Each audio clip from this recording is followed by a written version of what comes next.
ऐसा ना हो कि एक दिन हमारा हाथ हो और तुम्हारा गिरेबान हो। तुम ये धमकी डराओ दूसरों को, खुदा की कसम न करो हम लोगों को इस स्टेज पे ले आओ कि हम मजबूर हो जाएं। कुद्दूस सुन लो, तुमको ये इख्तिदार बहुत अर्जी मिला है। एक दिन तुम वहां से निकलोगे, फिर अवारान जाओगे। अवारान में भी तुम्हारे लिए जगह नहीं है। तुम तो खुद एक महाजिर के हैसियत से हब में पड़े हो। या का नाबुदो व या का नस्तईन। मेरी दोस्तों से आवाज नहीं आ रही है, स्पीकर चल रहा है? इय्या का नाबुदो व इय्या का नस्तईन। शुरू करता हूँ मैं अल्लाह के नाम से जो बड़ा मेहरबान है। मेरे दोस्तों, मेरे भाइयों, आज आपको पता है कि छठा दिन धरने का गुजर रहा है। हमारे दोस्तों ने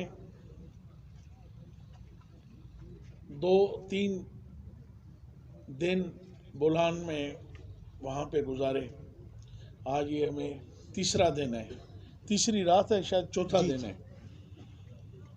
6 दिन गुजर गए। हमने हर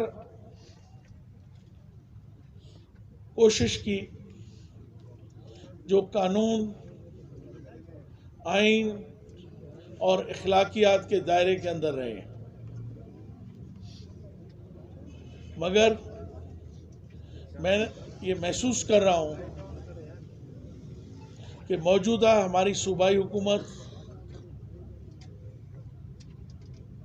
बजाय कि कातलों को गिरफ्तार करे,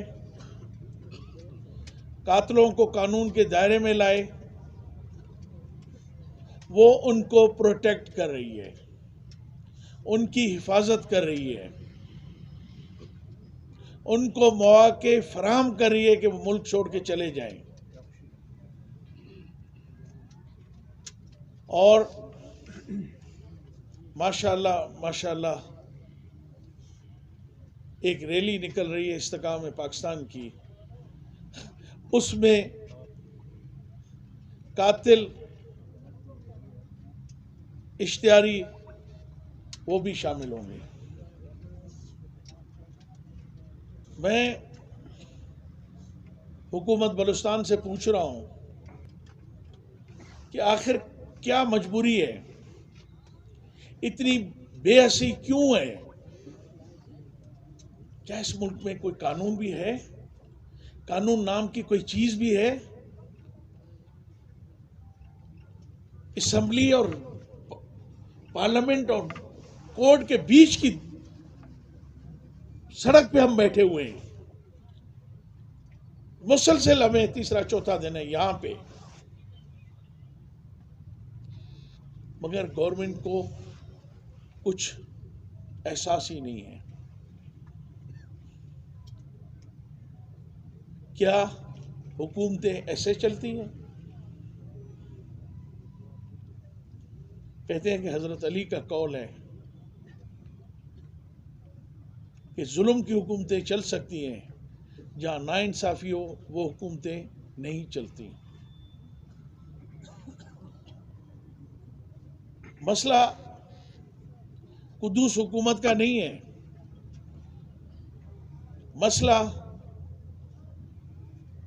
इन 5 बेगुनाह लोगों का नहीं है। मसला ये है कि यहाँ के गरीब, बेबस, मजबूर लोग किस खौफ, किस दहशत और किस बेबसी में रात को सोते होंगे कि कल का दिन उनके साथ क्या होगा। क्या बलूचिस्तान वाकई इतना लावारिस है? लावारिस था, वो हमें भी एहसास था, पर इतना जुल्म और ज्यादती होगी इसका हमें एहसास नहीं था। आज बलूचिस्तान की जो सूरत हाल है, इसमें भी बहुत सारे लोगों का हाथ है। वो जब पोस्ट होके यहाँ आते हैं, तौबा अस्तगफिरुल्लाह, वो यहाँ पे फिरौन बन के हमारे लिए आते हैं। वो इस मुल्क को, इस मुल्क की धरती को, कानून को, आइन को, लोगों को कुछ भी नहीं समझते। हमें पता है कि इस गिरफ्तारियों के न होने की वजह क्या है, इसके पीछे कौन सी कुव्वतें हैं, मगर हम उनको ये बताना चाहते हैं। हमारा जो आईनी, कानूनी हक होगा वो हम कोशिश करेंगे कि आईनी तरीके से ही हासिल करें, कानूनी तरीके से ही हासिल करें।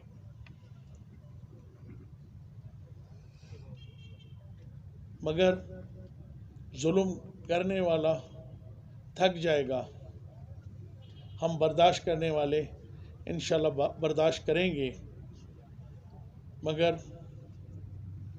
किसी के सामने झुकेंगे नहीं, किसी के सामने बिकेंगे नहीं। इस धरती की, इस बलूचिस्तान की, बलूचिस्तान के मजलूम लोगों की सिर्फ ये ऐवानों की नहीं, बलूचिस्तान में जहाँ भी जुल्म होगा, ज़्यादती होगी, नाइंसाफ़ी होगी, इंशाअल्लाह हम कोशिश कर रहे हैं कि अगर आज हमारे साथ इतनी ज़्यादती है तो लोगों के साथ कितना जुल्म और ज़्यादती हो रही होगी। वो लोग जो कमज़ोर हैं, जिनका बस नहीं चलता, उनके साथ लोग क्या ज़्यादती नहीं कर रहे होते।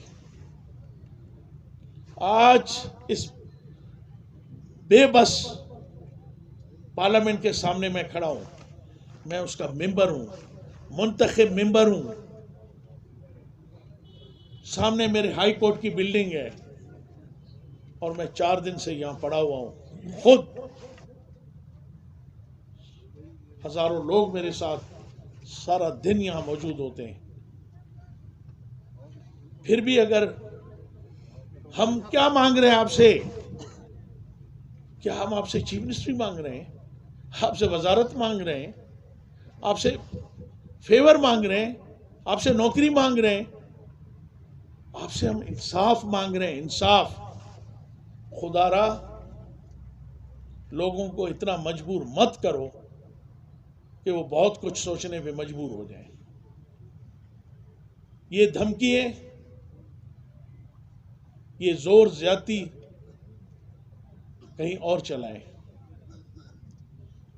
इस तरह की क्या होगा? ज्यादा से ज्यादा कातिल गिरफ्तार नहीं होंगे। आपकी शय पे वो जाके 2-4 और कत्ल करेंगे। ये कोई बलूचिस्तान में नई चीज तो नहीं है।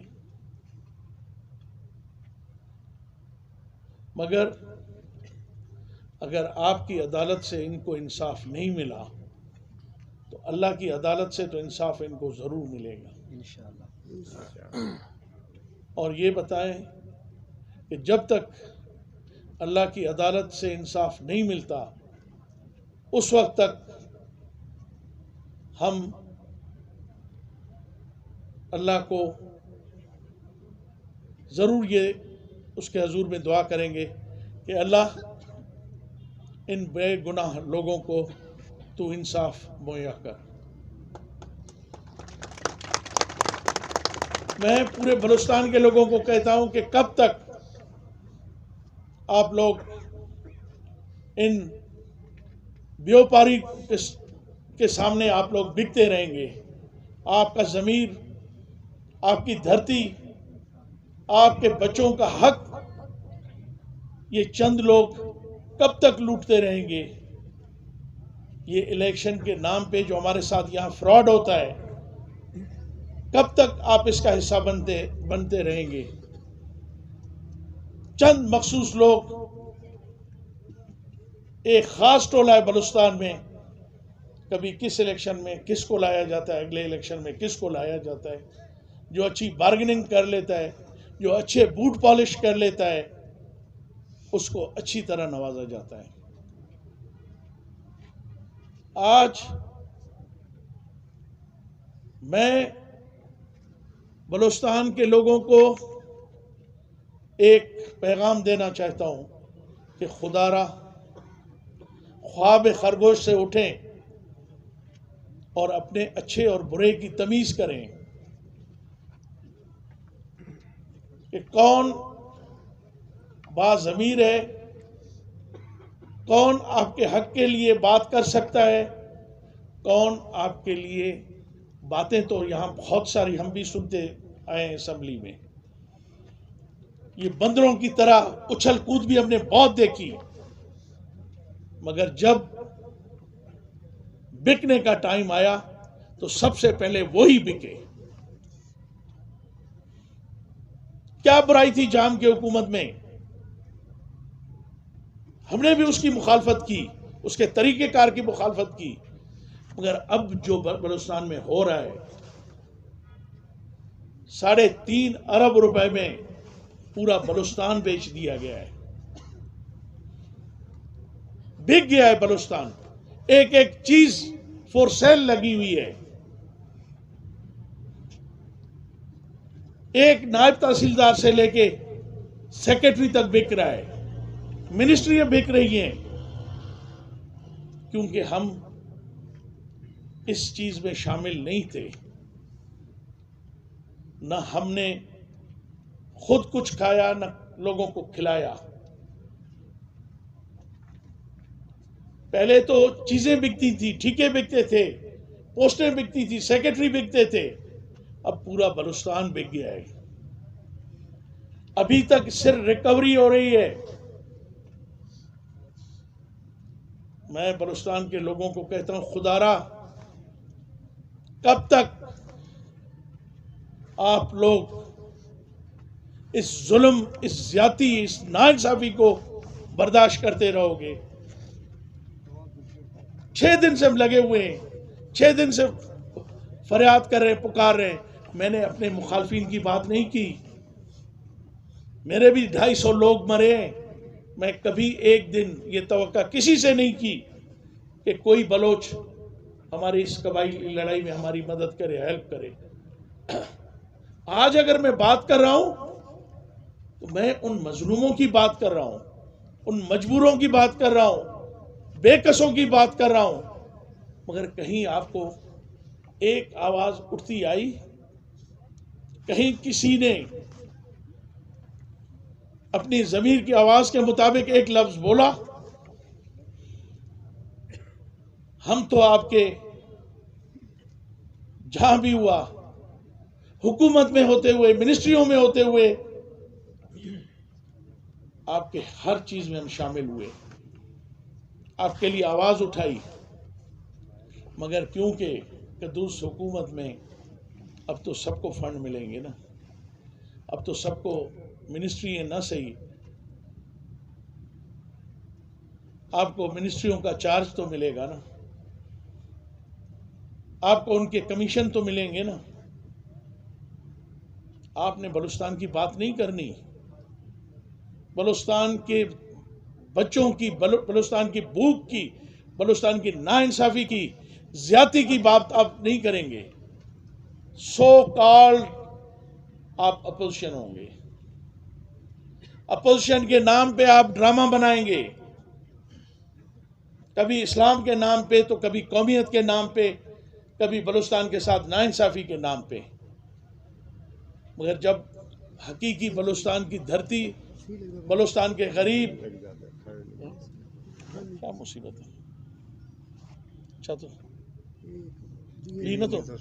तो की इजाजत है प्लीज। ये उस 2 मजलूमों का बाप है जो इसके 2 बेटे कत्ल किए गए। एक घर से इसकी 3 लाशें निकली।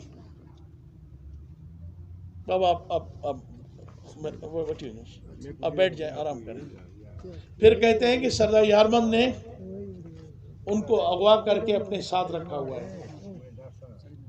मैं आप प्रेस क्लब वालों को कहता हूं, प्रेस को कहता हूं, मीडिया को, कल इनको ले जाएं अपने प्रेस क्लब में, आपके हवाले में करता हूं, आप इनसे पूछ लें कि कौन आपके कातिल हैं, किन ने आपके मासूम बच्चों को बेगुनाह कत्ल किया,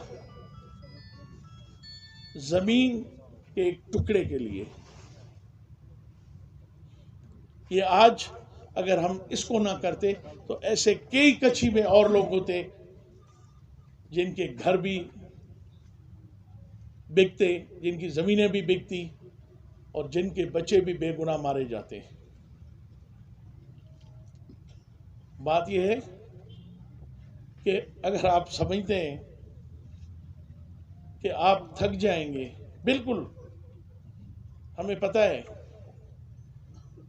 कि बहुत लंबा अरसा इस सिलसिले को हम नहीं चला सकते, मगर मैं ये बता दूं कि इंशाअल्लाह यार मोहम्मद की आवाज़ उठाता रहेगा,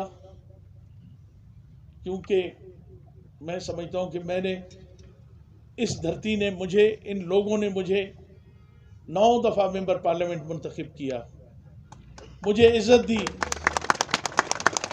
मुझे इस मुल्क में नाम दिया। मैं इनके एहसान कभी भी नहीं उतार सकता और इंशाअल्लाह जो मेरी आवाज़ है, जितनी इसमें ताकत है, इंशाअल्लाह मैं बोलता रहूँगा। खुदारा मैं हुक्मरानों से कहता हूँ कि बस बहुत हो गई, इन मजलूमों को इंसाफ दें। हम आपसे कुछ नहीं मांग रहे, हम आपसे सिर्फ इंसाफ मांग रहे हैं। हम कहते हैं कि कातिलों को गिरफ्तार करो, अदालत के सामने लाओ, उनके केस चलाओ, इससे ज्यादा तो हम आपसे नहीं मांग रहे हैं। मगर मुझे यकीन है इन सारे दोस्तों का जो इस वक्त इस सर्दी में, इस हालतों में जमीनों पे पड़े हुए हैं, आज छठा दिन हो गया उनको, मैं उन लोगों का एहसानमंद हूं। मैं उन लोगों के एहसान ये जिंदगी भर नहीं भूल सकता। आप लोगों के पहले मुझ पे बहुत एहसान है, मगर ये एक ऐसा एहसान आप कर रहे हैं हर रात मेरे लिए कि खुदा गवाह है कि मेरी रात भी सुकून से नहीं गुजरती अगर आप यहाँ जमीन पे पड़े और सर्दी में पड़े।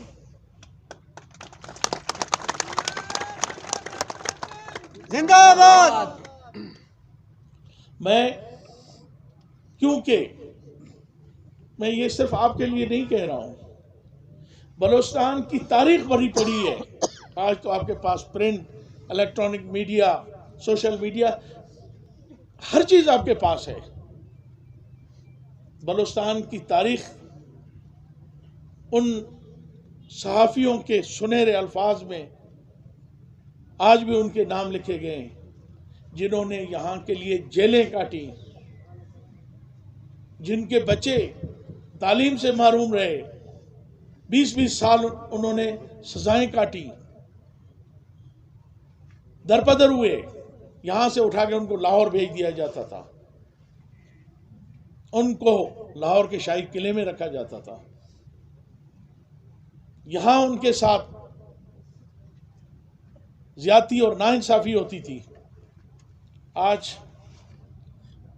फिर मैं उस ऑर्डिनेंस की भी बात करूंगा जो माशाअल्लाह सुना है कि प्रेसिडेंट साहब के पास कैबिनेट से पास होकर प्रेसिडेंट के पास गया है।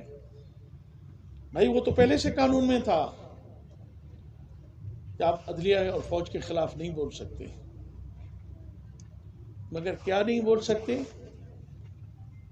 आप उन पे इल्जाम तराशी नहीं कर सकते, आप उन पे भुगतान नहीं लगा सकते।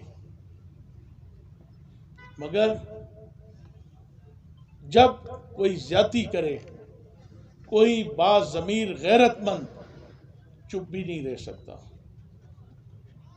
खान साहब, आपको तो लोगों ने बड़ी उम्मीदों के साथ आपको मुंतखब करके प्राइम मिनिस्टर हाउस में भिजवाया था। ये आपके नाम के साथ, आपकी हुकूमत के साथ जेब नहीं देता। कि आप ऐसे ऑर्डिनेंस लाएं जहां लोगों की ज़बान बंदी हो, जहां लोग बोल ना सकें। मगर लोग उन्होंने तो फांसियों पे भी चढ़े, जेलों में भी गए। ये तो बहुत थोड़ी सज़ा है, पहले 3 साल थी, 5 साल कर दी। लोग इन सज़ाओं से नहीं डरेंगे, हक और सच की बात ज़रूर करेंगे। तो बेहतर है कि आपके इस हुकूमत के माथे पे ये बिल का दाग न लगाओ तो बेहतर होगा।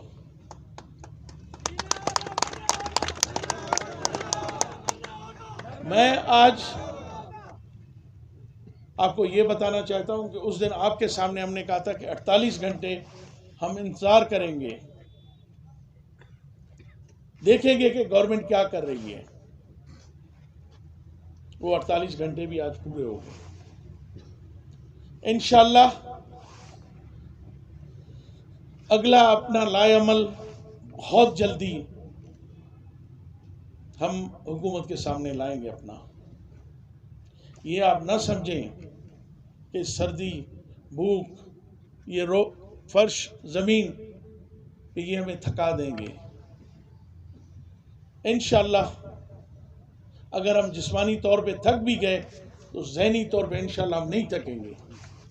इंशाअल्लाह ये जदोजहद हम करते रहेंगे और इंशाअल्लाह इससे सख्त रिएक्शन आपको देंगे और बहुत जल्दी देंगे,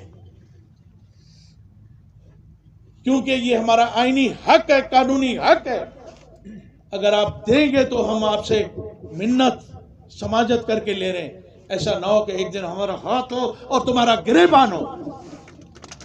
तुम ये धमकी डराओ दूसरों को, खुदा की कसम न करो हम लोगों को इस स्टेज पे ले आओ कि हम मजबूर हो जाएं। कुद्दूस सुन लो, तुमको ये इख्तिदार बहुत अर्जी मिला है। एक दिन तुम वहां से निकलोगे, फिर अवारान जाओगे। अवारान में भी तुम्हारे लिए जगह नहीं है। तुम तो खुद एक महाजिर के हैसियत से हब में पड़े हो। ना करो कल कोई ऐसा काम जहां तुम्हें पछताना पड़े, मत करो। ये तुम्हारी हुकूमत हमें या तुम्हारे हवारी हमें डरा नहीं सकते। हम कानूनी आईनी तरीका इख्तियार करना चाहते हैं। हम 6 दिन हुए, 3 महीने हो गए इस वाक़े को। 12 नवंबर को यह वाक़या हुआ है, 3 महीने हुए। आज तक आपने कातलों को तहफ़्फ़ुज़ दिया हुआ है, क्योंकि वो बाप के ओहदेदार हैं, आपके कमाऊ पुत्र हैं। ये पूरा बोलान उनके हवाले किया गया है। जिस तरह बहुत सारी चीजें, हमें इतना मजबूर न करो कि हर रोज आके हम यहां बैठ के ना, हम आपको नहीं बख्शेंगे। बख्शने का मकसद ये नहीं है कि हम आपको ये करने नहीं देंगे जो आप कर रहे हैं। इंशाअल्लाह ये हम अपनी आवाज़ बलूचिस्तान के एक एक गली कूचे में अब पहुंचाएंगे। इंशाअल्लाह यही आवाज़ हम इस्लामाबाद तक भी अपनी लेके जाएंगे। हर जायज़ आईनी और कानूनी तरीका हम अपनाएंगे। इंशाअल्लाह इस 22 करोड़ आवाम के सामने आपके हर करतूत को लेके हम जाएंगे। आज फिर दोबारा मैं आपको कहता हूं, पहले भी आज कहा था और आज दोबारा आपको कहता हूं, हमें पता है आप चीफ मिनिस्टर हैं, आपकी ताकत का भी हमें अंदाजा है। आप ताकत के अंधे घोड़े पे चढ़े हुए हैं, मगर मेहरबानी करें, ये क्रिमिनल लोग, ये ड्रग स्मगलर लोग, ये कभी किसी के साथ नहीं होता है। न कभी चोर और डाकू किसी के साथ होता है। जब आदमी ताकतवर होता है, पावरफुल होता है, तो चोर और डाकू उसकी जाके पनाह लेते हैं। जब उनका साया हटने लगता है तो सबसे पहले वही उसको छोड़ के चले जाते हैं। इन कातलों की तो हिस्ट्री है। कि जो भी बलूचिस्तान में पावर में आया उन्होंने उसके जूते चाटे। खुदा के जुल्म से, खुदा के लाठी से डरो। इन मजलूमों के साथ ये जिस बाप के 2 बेटे मारे गए वो आपके सामने है। 3 कत्ल हुए, 2 बच्चे भी बिल्कुल वो करीबुल मर गए, मगर उसके बावजूद भी आपको जू नहीं काटती। क्या आप इंसान नहीं है? क्या आप मुसलमान नहीं है? क्या आप एक दिल नहीं रखते? आप एक बाप नहीं है? आप मेहरबानी करें, इन कातलों को प्रोटेक्ट करना। कभी ये केस उठा के तुम लेवीज का क्राइम ब्रांच में ले आते हो, कभी वही केस उठा के जब वहां सारी इंतजामिया चेंज करते हो दोबारा आप उनको भेजा है कि वहां जाके इन्वेस्टिगेशन करो। ये क्राइम ब्रांच नहीं है, ये क्राइम प्रोटेक्टिव ब्रांच है। ये क्रिमिनल्स को प्रोटेक्ट करती है। इसमें ऐसे लोगों को भर्ती किया गया है जिन्होंने इनको धमकी दी है कि हम आपको मुआवजा दिलाएंगे, हम आपको इंसाफ दिलाएंगे, इनके लोगों के नाम मत लो। ये है, मैं आईजी साहब को कहता हूं, इन लोगों की इन्वेस्टिगेशन करो। किन किन लोगों को आपने लगाया हुआ है, उनका रिकॉर्ड क्या है। आईजी साहब वो आपको ज्यादा दिन यहां नहीं छोड़ेगा। वो जाके बैठा हुआ है इस्लामाबाद में इसलिए कि आपको वो हटाए, और आईजी को, चीफ सेक्रेटरी को। मैं ये आपसे रिक्वेस्ट करता हूं कि जाने से पहले बलूचिस्तान के लोगों पे एक एहसान करें। ये क्राइम प्रोटेक्टिव जो ऑफिसर्स हैं इनको मंतकी अंजाम तक पहुंचाए। इनसे ये जो आप लोगों को कहते हैं कि हम ये क्या क्या अभी नाम लिया मैंने उसका एजेंसी का, क्राइम ब्रांच, ये तो मेरे ख्याल में ये क्राइम को रोकती नहीं है, ये क्राइम को तहफ़्फ़ुज़ देती है, क्राइम करने वालों को तहफ़्फ़ुज़ देती है। आईजी साहब, अगर मेरी आवाज़ आप तक पहुंचे तो प्लीज़, आपका एक अच्छा नाम है और मुझे पता है कि ये आप जैसे ऑफिसर को यहां बर्दाश्त नहीं कर सकते, मगर आप जाते जाते इन गरीबों पे, इन मिस्किनों पे कोई रहम करें। इनके साथ तो जो केस को रगड़ना था इन्होंने कर लिया, कम से कम अब उन अफसरों के खिलाफ भी कदम लें जिन्होंने इनके साथ ज्यादती की है। मैं आप बलूचिस्तान के मीडिया का, आप दोस्तों का, जो आज सारे लोग मेरे साथ इस वक्त यहाँ पे 6 दिन से बैठे हुए हैं, मैं उन सब का शुक्रगुजार हूँ जिन्होंने बोलान में भी अपना वक्त गुजारा, यहाँ भी पिछले 3 दिन से मेरे साथ हैं। मैं आप लोगों का भी एहसानमंद हूँ। मेरी आपसे रिक्वेस्ट है, खुदा के लिए, आप इस धरती के फर्जिंद हैं, इस धरती का भी आप पे कर्ज है। इंसानियत के हवाले से आपकी सहाफ़त के अजीम जो रूल्स हैं उनके तहत भी मैं आपसे दरख्वास्त करता हूँ कि खुदारा इस मसले को इस हद तक पहुँचाएँ कि ये जालिम इनके साथ जुल्म ना कर सकें। मैं फिर आपका शुक्रगुजार हूँ कि आपने मुसलसल मुझे मेरी आवाज़ को पूरे पाकिस्तान के लोगों तक पहुँचाया। मैं आपका बहुत शुक्रगुजार हूँ। बहुत बहुत शुक्रिया। खुदा हाफ़िज़। जिंदाबाद।